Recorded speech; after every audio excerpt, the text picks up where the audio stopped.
Have we got anybody here this morning who's a fan of a roller coaster? Anybody in that maybe either now or in the past been somebody who loves to get on a roller coaster? Yeah, we've got one or two. And the children as well are keen. I'm not. And yet, I remember the day, still today, my body begins to feel the things it felt. We went with our cousins to the West Midlands Safari Park up near Birmingham to drive round. I think we drove round in the cars and saw all sorts of animals. So I said, was it last week that I'd never been to Whipsnade, but I've been to the West Midlands Safari Park and visited and seen all sorts of animals there. But as part of the park, there was a fairground as well, and I still can see it now, actually. As you sort of walk in, they've got this ride called the Cobra.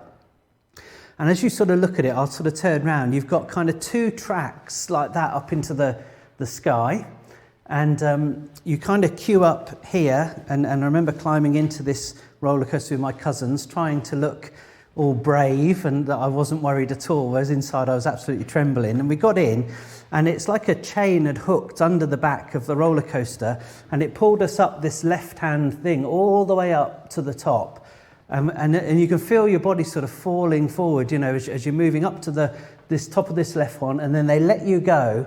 And we zoomed down like Lewis Hamilton in his Formula One car, and past all the people that were queuing, suddenly looking terrified as we whizzed past them. And then it was up, and there was a sort of an upside down bit and a corkscrew bit, and then another bit, and then you kind of go up the right hand ramp and then get caught by the chain. And at that point, if I could have got off, I would have done anything to have got off this thing, I would have got my parents to, sell their house, to stop this thing and let me off. It was awful.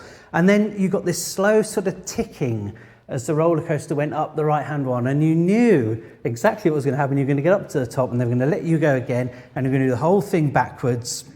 And it was absolutely horrific. And there's a verse in Habakkuk 3 that describes how I felt. It's verse 16. If you have a look down at that. Habakkuk says, "I heard, and my heart pounded. My lips quivered at the sound, decay crept into my bones, and my legs trembled." So that's how I felt on that day. And it's an amazing insight, isn't it? The words, and this chapter is going to be full of these kind of images of how Habakkuk felt, having been effectively on the roller coaster of chapters 1 and 2. He's really been through it, and I hope we've sensed some of that as we've travelled with him. He's had to endure the evil behaviour of his own people, the people of Israel, violence, injustice, wickedness everywhere.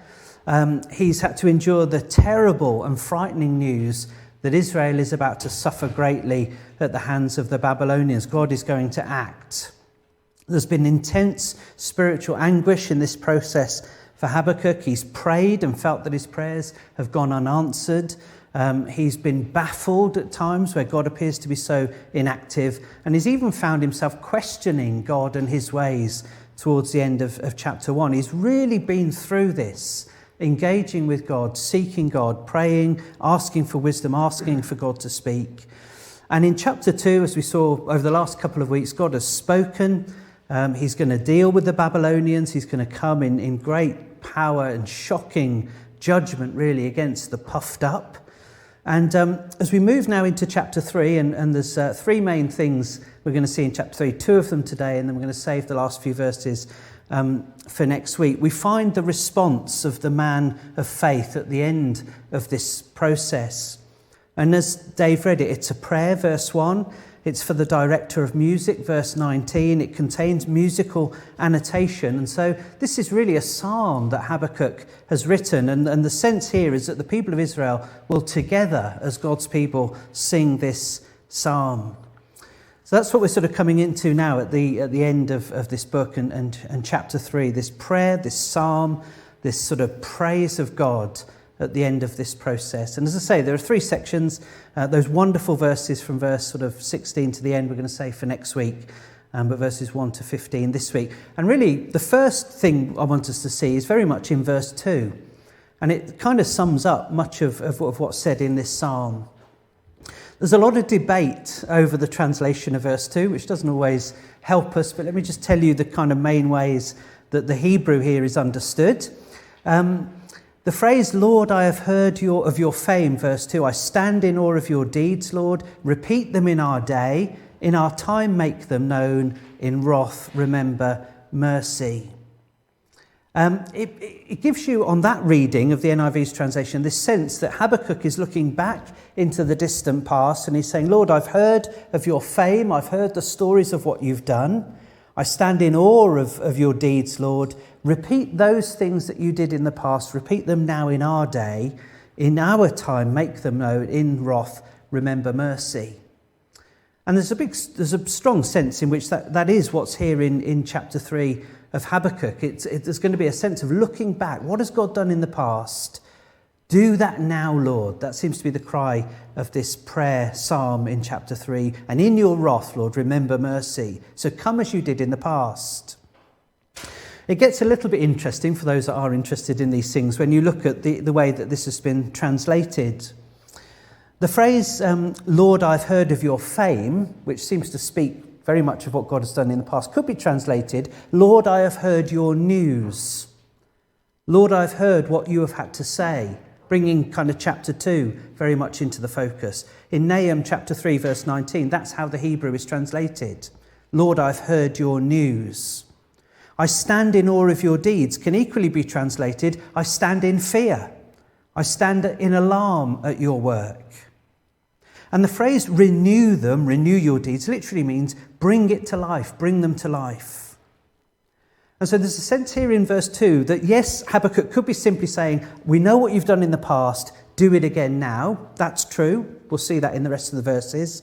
But it could equally be saying, I've heard what you've said, I've heard your news, I'm greatly alarmed and fearful, but bring your work to life. Do what you've said, in our time make it known, and in your wrath remember mercy. It's interesting this week, it's nice to have Mike back from his honeymoon and holiday, and we sat in this room during the week talking a bit about this. It was Mike that said, it's funny, isn't it, because that's Gethsemane again. Remember we said last week that the Babylonians were going to drink the cup of God's wrath, and in Gethsemane, that's what Jesus is doing. He's there on behalf of us, on behalf of the puffed up, to drink the cup of God's wrath for us, so that his judgment can be diverted from us to Jesus. And in a sense, we also have this verse 2 in Jesus' prayer in Gethsemane. I've heard your news. I know what you're about to do, Lord. I know I'm about to drink the cup of your wrath. I'm greatly alarmed. My soul is overwhelmed with sorrow to the point of death. Yet not my will, your will. Renew it, bring it to pass. Do what you're going to do.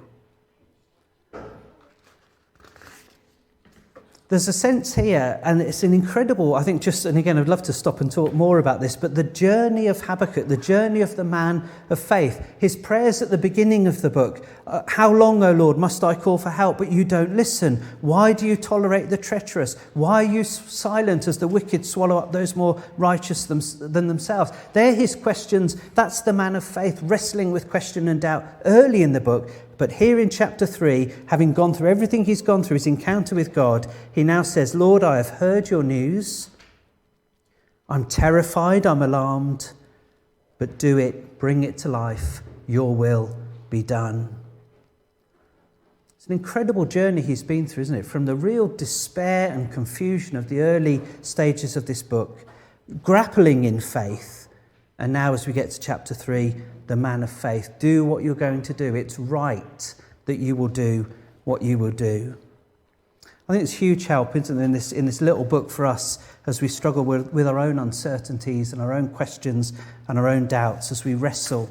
There's a great model here of wrestling with God, going to God, reminding ourselves what we know to be true about God, telling him what's on our mind, telling him our questions, honestly wrestling with him, waiting on the ramparts for the Lord to speak to us, to strengthen our faith, to guide us. That's what we've seen. And we see really this sort of man of faith that's grown, I think, in this process in verse 2 of this chapter.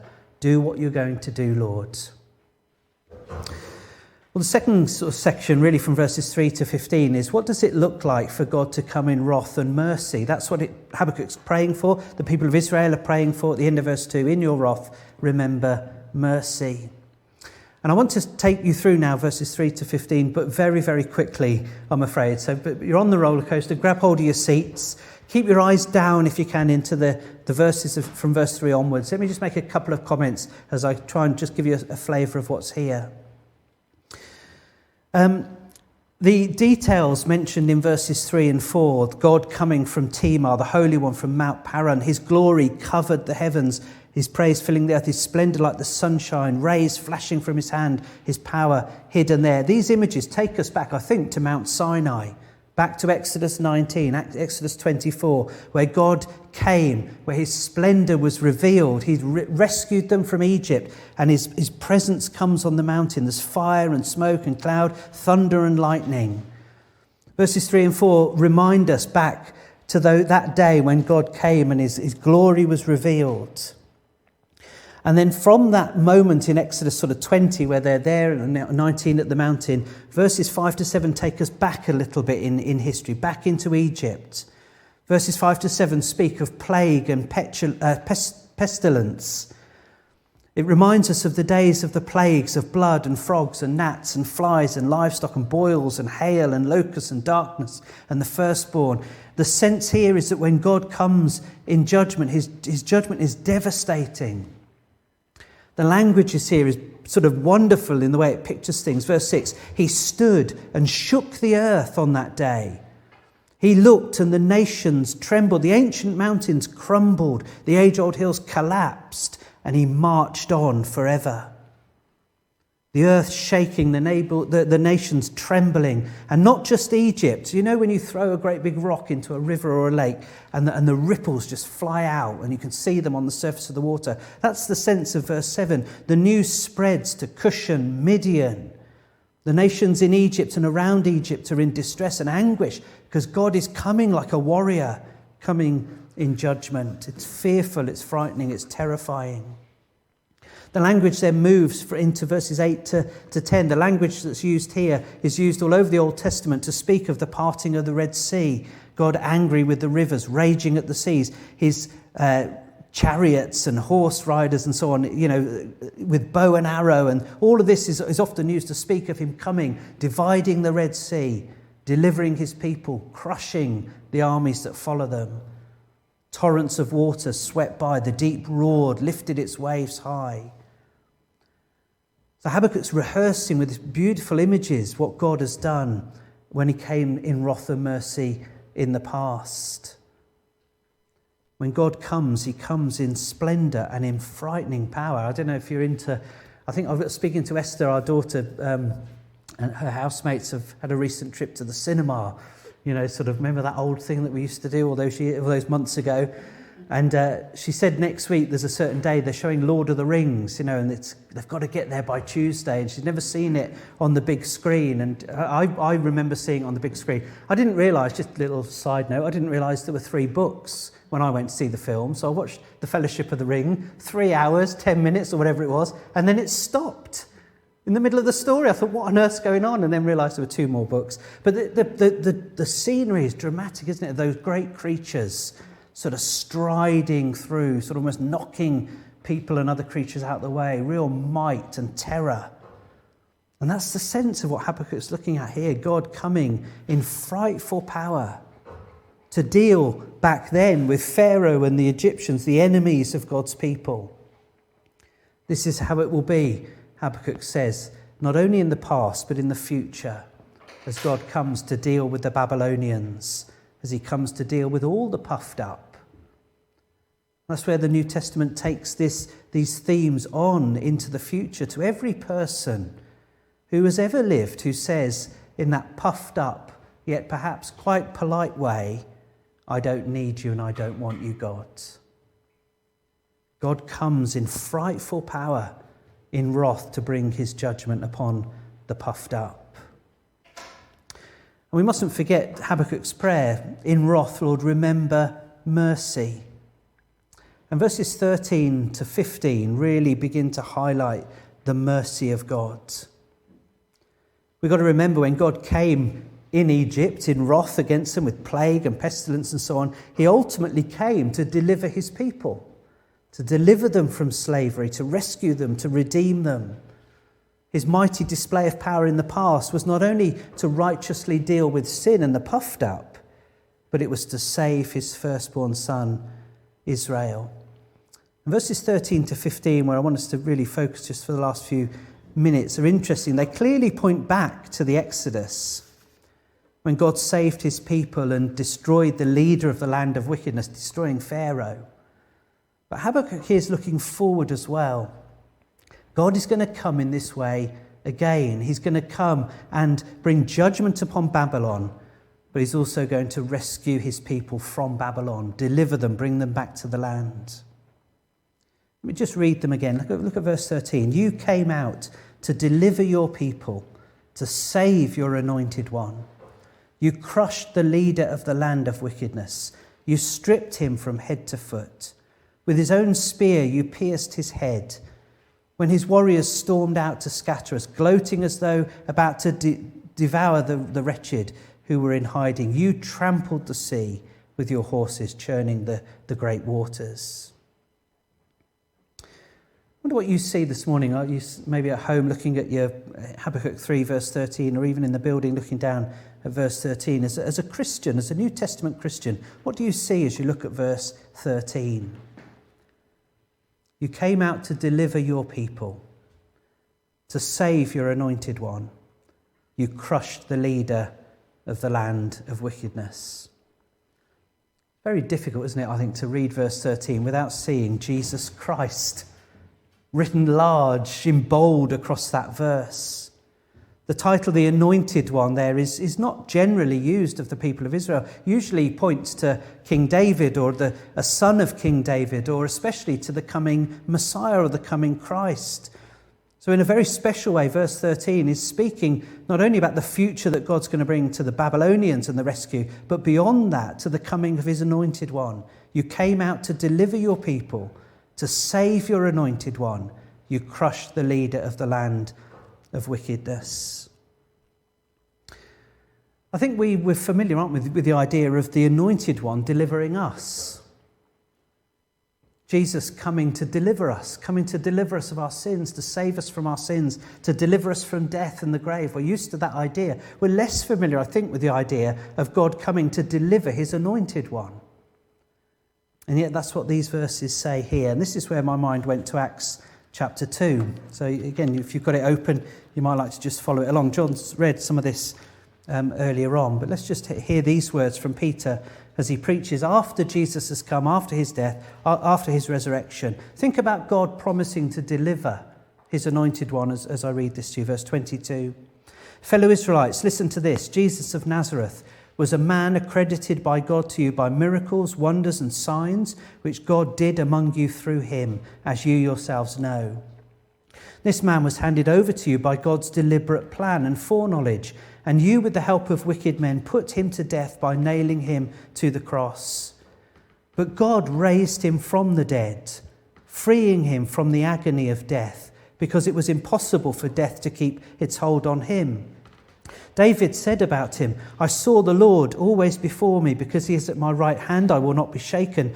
Therefore my heart is glad and my tongue rejoices. My body also will rest in hope, because you will not abandon me to the realm of the dead. You will not let your Holy One see decay. You have made known to me the paths of life. You will fill me with joy in your presence. Fellow Israelites, says Peter, I can tell you confidently that the patriarch David died and was buried, and his tomb is here to this day. But he was a prophet and knew that God had promised him on oath that he would place one of his descendants on his throne. Seeing what was to come, he spoke of the resurrection of the Messiah, that he was not abandoned to the realm of the dead, nor did his body see decay. God has raised this Jesus to life, and we are witnesses of it. Habakkuk 3:13. You came out to deliver your people and to save your Anointed One. God has raised this Jesus from the dead. God did not abandon him to the grave. God would not let his Holy One see decay. He delivers his Anointed One, and in the process deals a crushing blow to Satan himself. You've got everything in verse 13, haven't you? He came out to deliver your people. We're delivered through the cross of the Messiah, the death and resurrection of Jesus. We're delivered, we're saved, we're washed, we're united to God, we're reconciled. He came to save his anointed one, to raise Jesus from the dead, alive again to reign forevermore. And he came to crush the leader of the land of wickedness. Colossians 2:15 says, having disarmed the powers and authorities, the spiritual powers and authorities, he made a public spectacle of all evil, triumphing over them by the cross. It's a bit of a mystery. It's hard to get our minds around, but through the death and resurrection of God's anointed one, Satan and the powers of darkness are stripped of all their power, paraded through the streets as enemies of God, conquered enemies. And it's amazing, isn't it, to think back in Genesis 3, verse 15, in that account of the creation and the fall, that after the fall, after the rebellion of humanity, God says to Eve in Genesis 3:15 that he would raise up one of Eve's offspring who would crush the head of the serpent, would crush the head of the Satan. And here in Habakkuk 3, tucked away in this little book, verse 13 of chapter 3, you crushed the leader of the land of wickedness, you stripped him from head to foot, with his own spear you pierced his head. God came in the past to Egypt in wrath upon the puffed up and mercy as he delivered his people. Habakkuk is rejoicing here that in the same way God will come against Babylon in wrath and in mercy will deliver his people. And Habakkuk, probably unknown to him at the time, is so clearly in verses 13 and 14 speaking of a future day when God will visit Jerusalem. He will visit the place called Golgotha, the place of the skull outside the city, and he will come in wrath. And in doing so, the wrath against sin that would fall upon Jesus, upon my sin and your sin that he was bearing, the wrath of God comes to deliver his people. And in that great deliverance, the Satan's head is crushed. Sin is emptied of its power. The amazing story of the Bible is that when you and I, as those that have put our trust in Jesus, stand before the righteous judge on that day, our sin will be nowhere to be found. Because Jesus has borne it and paid for it in full. We've been delivered from sin. The grave holds no power over us. Because of Jesus, we will live forever in him. Deliverance from sin and death and Satan and evil. There'll be a new creation. The old is gone, the new has come. He is destroyed for all eternity. And on the back of this revelation, as I say, Habakkuk only knew some of it. In verse 16, he says, I heard and my heart pounded, my lips quivered at the sound, decay crept into my bones, my legs trembled, yet I will wait patiently for the day of calamity to come upon the nation invading us. He's trusting in God to deliver on his promises. I want to finish now and hand back to John, really simply with the question, can you see in these verses what God has done for you? Tucked away, as I say, in the middle of the tiny book, in the latter part of the Old Testament, God has come to deliver you, to save his anointed one, and to defeat evil and to crush the leader of the land of wickedness. I urge you this morning to turn to him. Whether you're in Habakkuk 1 or Habakkuk 3 personally, whether you're struggling with doubt, whether you're coming through it, wherever you are, turn to him, trust him, thank him, and rejoice in him. And that's where the chapter will end. And we'll get to that next week. Habakkuk rejoicing in the Lord.